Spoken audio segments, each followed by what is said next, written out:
Hi, and welcome to Series 4 of the Australia Academy Down History Revision podcast. This series is going to focus on the superpower relations, i.e. the Cold War. As always, if you've not listened to any of these podcasts before, these are aimed to be between 5 and 10 minutes long, just to give you a little bit of a taste, a little bit of an injection of what's going on in each particular topic. It's not supposed to replace any other revision, your books, any timelines, cue cards, anything like that you've made before. This is just an extra little bonus to give you that little bit of information. If you haven't checked out the other podcasts that we've got available, Series 1 focuses on medicine through time and the Western Front. Series 2 focuses on Weimar and Nazi Germany. And Series 3 focuses on early Elizabethan England. Okay, Cold War, let's get started.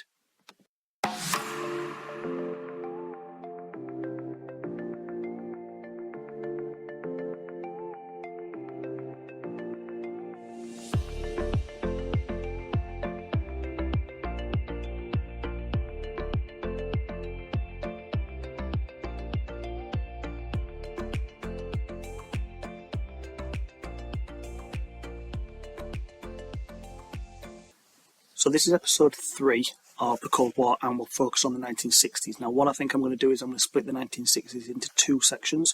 So episode 3 will focus on the first part of the 1960s, and then episode 4 will focus on the second part of the 1960s. I think that just makes a little bit more sense.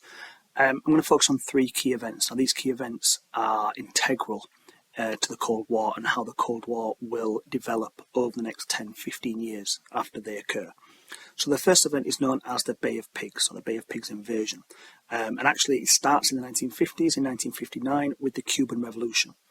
Fidel Castro takes over Cuba and decides to abandon any sort of US relations and turns to the USSR for trade. I'm not going into too much detail about that. Essentially, the American companies are kicked out of Cuba and they turn to the USSR once America abandons them and says they won't buy sugar from them or sell them any oil. In April 1961, we have the invasion. Now, the idea is that Cuba will be invaded by Cuban exiles, people that have left Cuba.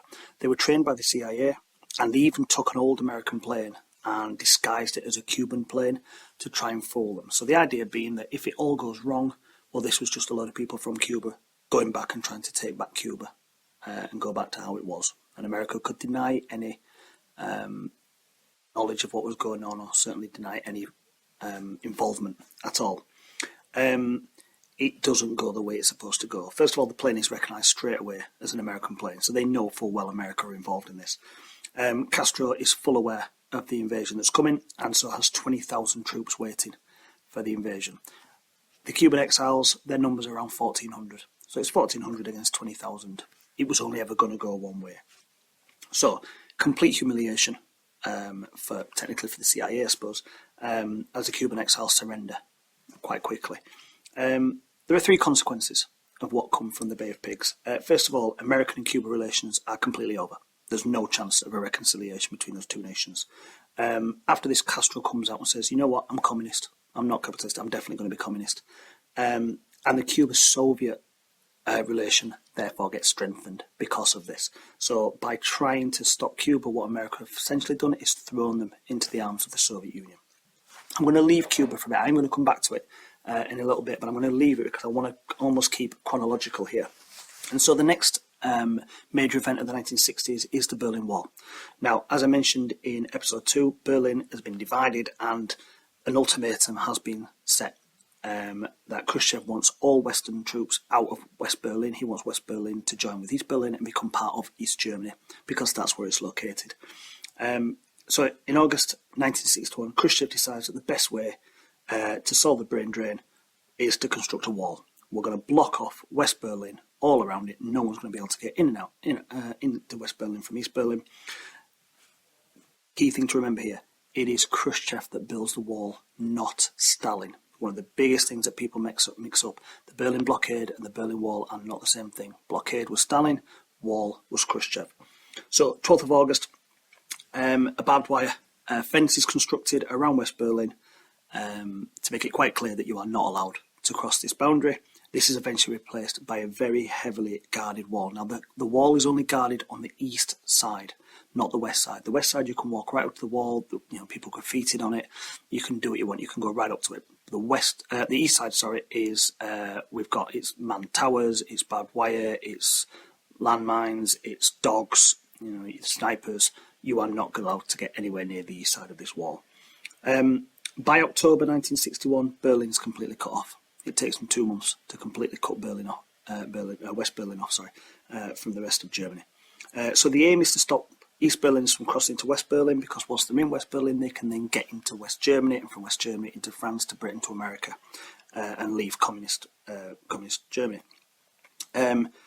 It's not popular, certainly not with the Americans. There's not really much they can do about it, but they can certainly show their discontent. And JFK famously gave his speech in 1963, in which he declared, "Ich bin ein Berliner," to show that solidarity with the West Berliners. We know that technically he called himself a donut, but the Berliners, although they chuckled a little bit, they kind of got the sentiment. They kind of knew what he meant, and so they allowed him to get away with it. The third key event then of the early 1960s leads on from the Bay of Pigs, and it is the Cuban Missile Crisis. So September 1962, US spy planes fly over Cuba and they photograph missile launch sites, showing that there's a possibility that the USSR could use their new friends in Cuba to launch an attack on America. Now, Cuba is only 90 miles off the coast of Miami, and so long-range missiles could pretty much hit most, if not all, major US cities. And so this makes everyone very, very nervous in America, that now there is a real possibility they could be attacked by the Soviet Union. Kennedy couldn't risk another invasion of Cuba. It had gone so badly with the Bay of Pigs, so he couldn't do that. So he comes up with a new idea, and this idea is a blockade. So they will put a perimeter in the sea around Cuba, and a message is sent to the USSR simply stating, if any of your ships bring in whatever, we're assuming missiles, but whatever you bring into Cuba, any ship crosses this effectively invisible line in the ocean, then we will see that as a declaration of war, and therefore you have started a war against the USA. And it was enough to scare the Soviet Union. So for around 13 days, the world is holding its breath. Everyone's biting their nails. Everyone's worried about what might happen. Will they do it? Will they not? And there is a story that a Soviet submarine was given to the Soviet submarine, to fire, and the sailor in charge of pressing that button hesitated and stopped and didn't think it was the right thing to do, and essentially possibly saved a nuclear war from happening. It's not actually JFK that achieves the Cuban Missile Crisis victory. It's actually his brother, Robert Kennedy, who is the Attorney General, the top lawyer in the country. So he actually hashes out a deal with the USSR, going through the ambassador to America from the Soviet Union. And the deal was quite simple. If the Soviet Union remove any missiles from Cuba, then the USA will do the same with their missiles in Turkey. Now, what actually happens as far as the world is concerned is that Khrushchev removes his missiles from Cuba, and America does nothing. Now, America do remove their missiles from Turkey, but it's done very, very quietly, and it's done later, so the world is not really watching. So as far as the world is concerned, America have won. Khrushchev has lost. He's the one that's backed down first, and actually this event cost Khrushchev his job. He has to resign as leader of the Soviet Union because it's felt that his position is untenable at this point now, because he has lost the Cuban Missile Crisis. He hasn't, and both sides have done exactly the same, but America have been quite clever in how they've done this. Right, so that's it. That's the early part of the 1960s. That's the end of episode 3. Hope you found it useful. Go back if you haven't already done so and listen to episodes 1 and episode 2. Make sure you check out episode 4, which will give you the next stage of the 1960s, and then the future episodes on the 70s and 80s. And don't forget, there are episodes out there on Elizabeth and Germany and medicine as well. Keep revising, guys. Keep working hard. It is worth it. You'll thank me in August, I promise you. Good luck. See you later.